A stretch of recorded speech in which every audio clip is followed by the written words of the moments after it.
La proportionnalité.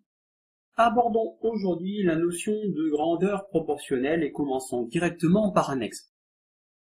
Dans un magasin de bricolage, le prix pour 1 mètre carré de parquet est de 20 €. On nous demande tout simplement de compléter le tableau. Donc, quantité en mètres carrés. 1 mètre carré, quel est le prix en euros? Facile, c'était marqué dans le texte. 1 mètre carré de parquet, son coût est de 20 €. Donc 20 ici. Bon, maintenant, on décide que l'on veut 10 mètres carrés. Quel va être le prix pour 10 mètres carrés? Plusieurs méthodes en effet. Si l'on multiplie ici les quantités par 10, on va bien sûr multiplier ici le prix aussi par 10. Pourquoi pas? C'est une méthode. 20 fois 10 qui fait bien sûr 200. Donc pour 10 mètres carrés de parquet, cela va nous coûter 200 €. Allez, maintenant pour 12 mètres carrés de parquet. Comment va-t-on faire? Une méthode possible, c'est de se dire, alors, si 1 mètre carré coûtait 20 €, il suffit pour passer de 1 à 20, de multiplier par 20. Par exemple, on peut très bien multiplier par 20. Donc, il suffit de faire 12 fois 20. 12 fois 20 qui fait bien sûr 240. On aurait pu d'ailleurs faire autrement. Comment est-ce qu'on peut obtenir 12 à partir de 10 et 1? Eh bien, il suffit de prendre 1 mètre carré, plus encore un autre mètre carré, ça nous fait 2 mètres carrés, plus les 10, ça fera 12. Donc, on va prendre 20 plus 20, qui fait 40, plus 200. 240, notre méthode. Allez, maintenant, quel est le prix pour 20 mètres carrés? Oh, on peut très bien se dire que on avait le prix pour 10 mètres carrés, on veut le prix pour 20 mètres carrés. On peut très bien passer de cette colonne à cette colonne en faisant, par exemple, x2. Si on fait x2 au niveau des quantités, on fait donc x2 au niveau du prix. On obtient bien sûr 400. Pour 25, comment on peut faire pour 25? Plusieurs méthodes, on pourrait faire 12 fois 2 qui fait 24, sur lequel on rajoute ensuite la quantité qui fait 1 mètre carré de plus. On obtient bien 25 mètres carrés. Donc on peut faire 12 fois 2, donc 240 fois 2 qui fait 480, plus le mètre carré qui nous manque pour arriver à 25, 480 plus 20, qui fait donc 500. Une autre méthode, c'est d'utiliser directement la multiplication par 20, qu'on a vu tout à l'heure au début. 25 fois 20, qui fait aussi, bien sûr, 500. Et le dernier, 37. 37 mètres carrés. Quel va être le coût pour 37 mètres carrés? Oh ben oui, moi je vais faire 12 mètres carrés plus 25 mètres carrés et on obtient les 37 mètres carrés.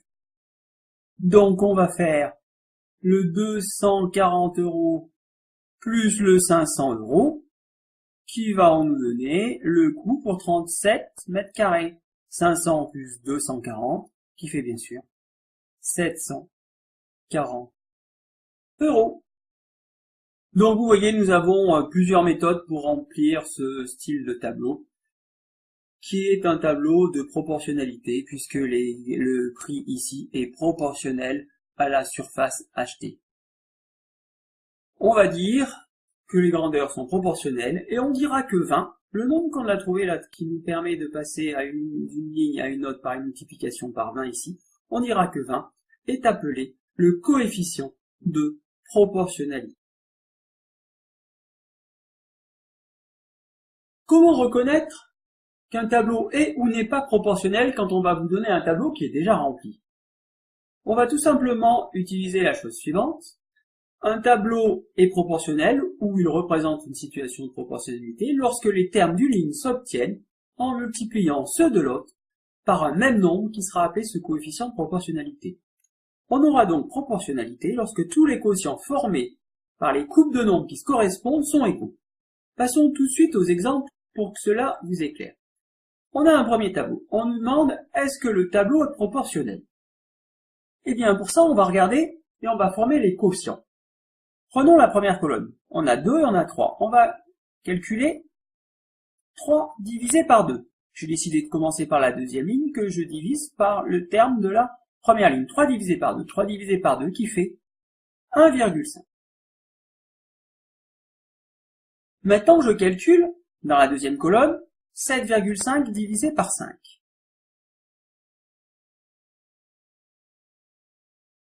7,5 divisé par 5, ça fait encore 1,5. 12 divisé par 8.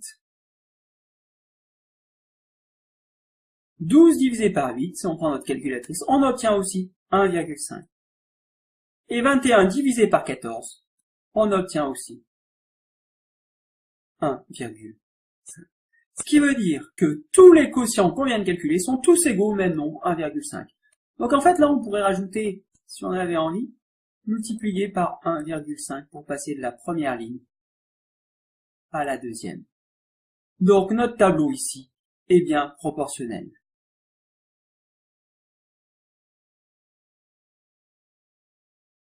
Ça, c'est pour notre premier tableau. Maintenant, le deuxième tableau. Même méthode. On va former les quotients dans chacune des colonnes. Par exemple, le premier, 3 divisé par 5. Alors, 3 divisé par 5. Si on fait le calcul, ça va nous faire, vous pouvez prendre votre machine à calculer, 0,6. On va former le deuxième quotient. Vous voyez que je continue à faire deuxième ligne divisée par première. Une fois que j'ai décidé de mon premier calcul, deuxième ligne divisée par première, 3 divisé par 5, je suis obligé de continuer. Donc 5,4 divisé par 9. Je calcule 5,4 divisé par 9. J'obtiens encore 0,6. Donc pour l'instant, mes deux premiers quotients formés ici sont égaux. Le troisième, 9 divisé par 15. Je prends ma machine à calculer et je m'aperçois que 9 divisé par 15, ça fait encore 0,6. Mes trois premiers quotients sont encore égaux. Maintenant, le dernier, 20 divisé par 25. Je prends ma calculatrice, je m'aperçois que quand je fais l'opération 20 divisé par 25, j'obtiens, attention, 0,8. Ce qui veut dire que le dernier quotient n'est pas égal aux trois autres, donc le tableau n'est pas proportionnel. Non proportionnel pour ce tableau. Donc vous voyez que la méthode est simple, hein. On effectue des divisions et on regarde si tous nos quotients sont égaux. Si tous nos quotients sont égaux, le tableau est proportionnel. Si on a un quotient qui est différent d'un autre, on peut s'arrêter. Ça veut dire que le tableau n'est pas proportionnel. Ce qui veut dire que si, au bout de mon deuxième quotient que j'ai calculé, si tout de suite, j'obtiens pas le même résultat que pour le premier, c'est pas la peine que j'aille voir le reste du tableau. Je sais qu'à partir de là, mon tableau ne peut pas être proportionnel.